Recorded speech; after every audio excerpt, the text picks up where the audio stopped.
it's gonna happen. We're in the sign, and Of course, we got to talk Virgil Ortiz Jr. You were there in attendance, Chris, in Fresno.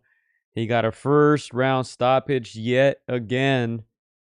Uh, what can we say? Can we even draw up any conclusions? I know they're lining up another fight, but just to stay on this topic, did we learn anything from Virgil?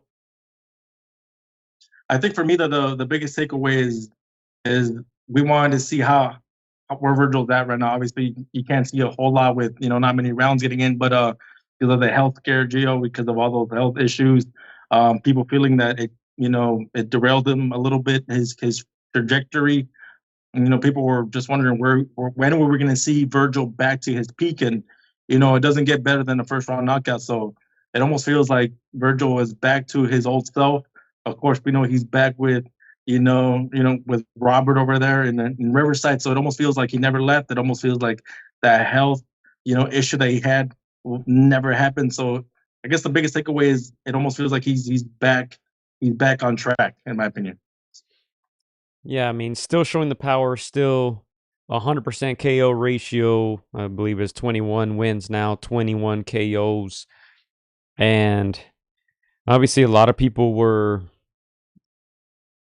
tuned in to see how he looks because of all the rumors that were going on before, of course, this fight. Of course, the Tim Tszyu rumors, Chris. You interviewed Virgil Ortiz Jr. He told you the fight is not signed yet, but it's gonna happen. Yeah, pretty much it's a gentleman's agreement. We know what kind of caliber both these guys are. Tim Tszyu, Virgil, they're just both old school throwback kind of fighters. They're the kind of guys that, they don't care how much money's on the line. They just want to fight for legacy, for to prove who really is the best. And again, yeah, these are two throwback kind of fighters, Gio. Again, these are those kinds of fights that fight fans salivate over, that it takes 3-4 years for it to make, and it's here. So I'm excited for that one, Gio. Again, I kind of wish Virgil would have gotten more rounds. I think he and his camp also said that they expected a few more rounds in, but yeah, it's kind of tough to last in there with a guy like Virgil Ortiz Jr. Yeah, and look, before we get into that, obviously the Jose Ramirez fight was the one that headlined that card. Um, Jose Ramirez, I've never been too big on him, Chris. I always felt like he was overrated. Seems like a great person, does a lot of great things in the community, and I feel like that's why he gets a lot of love. I still haven't seen any defense from him in his 20 something, 30 something fights that he has. He's like a throwback Robert fighter, right? Just come forward and try to stop your opponent. He actually got dropped in this one, and we'll play the clip. We'll play the clip, and you guys tell us if you guys think it was a knockdown or not. I think it was, Chris. What do you think? As I said, you were there in attendance. What was the general sentiment about that? He got hurt against Barthelemy. Yeah, no, the general consensus was that he was hurt. You could hear the gasp in the crowd. You saw him on unsteady legs. The hands didn't go right away.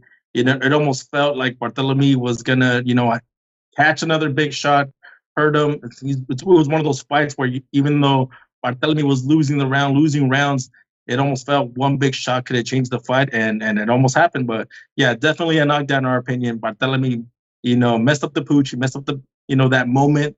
But yeah, definitely had his opponent hurt right there in that third. Yeah. Did you guys think it was a close fight, when they read the scorecards? Yeah, I mean everybody in attendance. Obviously, it's a pro. It's a pro. It's Yeah. the Ramirez, kind of fight. But yeah, there was those moments where it almost felt like Barthélemy, had a game plan of just catching him with one big shot and finishing him up. But yeah, again, it was a weird, wild third round, Gio. Ramirez was always overrated, and he's a duck, says Big Bro. And Barboza seems to be calling everybody out. I know he raised his hand at the end of the fight, too, for that Ramirez Barboza. But I don't want to spend too much time on Ramirez, Chris. I already told you how I felt about him. I don't even think that's worth spending too much time on. But it was a cool homecoming, Fresno, California. How was the overall attendance there in the arena? Oh no, the attendance was good, Gio. Like you said, he gets a lot of love back at home, back in Fresno. You see the billboards as you're pulling up to the arena. It's the reason why Terrence Crawford fights at home. Outside of their hometowns, they're not very popular. Hard to sell those tickets, but at home they get a lot of love. Ramirez got a lot of love. Great reception, of course. You got a guy like Virgil, helping you out a little bit. But yeah, not too impressed with Ramirez myself, Gio. Again, he's the quintessential Robert kind of fighter, comes straight, one dimensional, high volume puncher. But at this weight level, I just don't see him, competing against the very best. But yeah, man, if you keep getting, certain kind of opponents that make it interesting, Arnold Barbosa and the likes, he's gonna be the B side in my opinion. But not too impressed with Ramirez. Yeah, like I said, yeah, not too impressed. I don't want to spend too much time on it. You spend way too much time talking about it. Not sure why, but let's go back to Virgil Ortiz. Let's go back to Virgil Ortiz. I'm gonna go ahead and play the interviews that you had with them. This one specifically talking about that Tim Tszyu fight. To hire, it's not signed yet. It's not signed yet. It's kind of a verbal agreement right now, because obviously I don't think I can be signed to 2 different fights at the same time. I don't think that's even legally possible. But we'll it's gonna happen. We're gonna sign, and to hire. It's not signed yet. It's not signed yet. All right, so that's Virgil Ortiz talking about the fight with Tim Tszyu and also wanting to get rounds in. You wanted to get a few rounds in. I wanted to get a few rounds in. Just because I have a upcoming fight, coming up. It's gonna be a war. But I think the instinct that I showed in the ring right now, just being able to stay poised and calm, take the right shots. I think that was more than enough for me. The plan wasn't. And then let's go ahead and also play the knockout itself, Chris. It was quick, 1 round. It was a body shot that he snuck in there.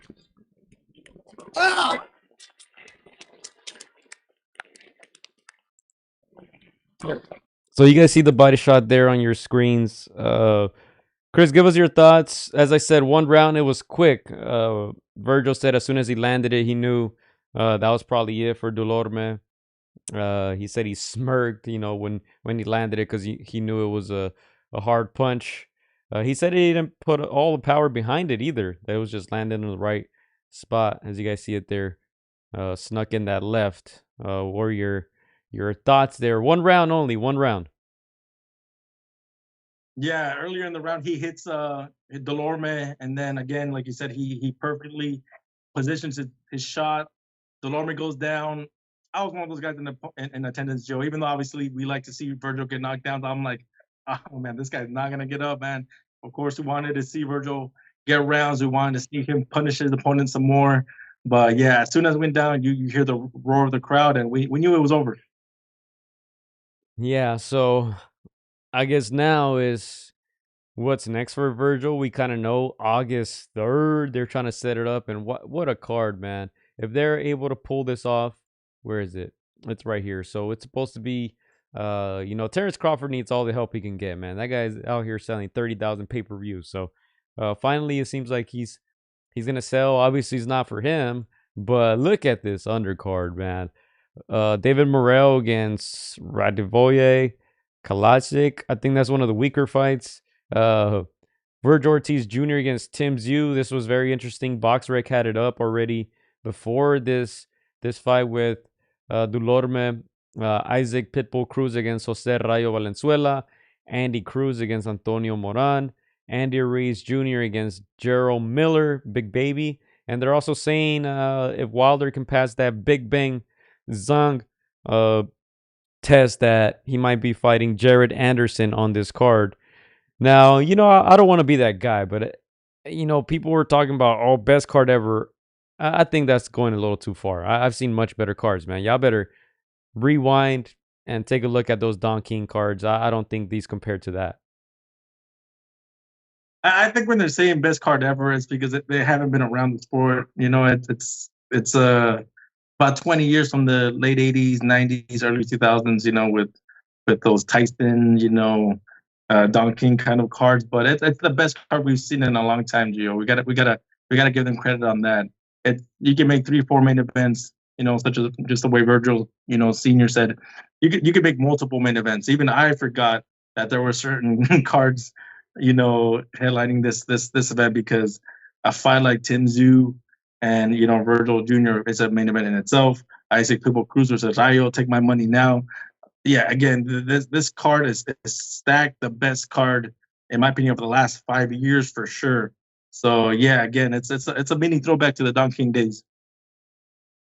Even that statement, I don't know if I would go that far, Chris. There are 0 stars in this card. I mean, I know from a draw perspective, you're not impressed by the names, but it's stacked when it comes to the credentials. You got a guy like Virgil, of course. Tim Tszyu.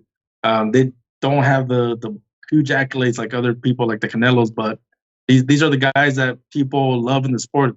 The People Cruz, the Rayos. These are guys, fan friendly styles. Terrence Crawford, pound for pound #1 right now. It's stacked in the boxing game. Chris, we're not gonna sound like ESPN, Chris. Stop it.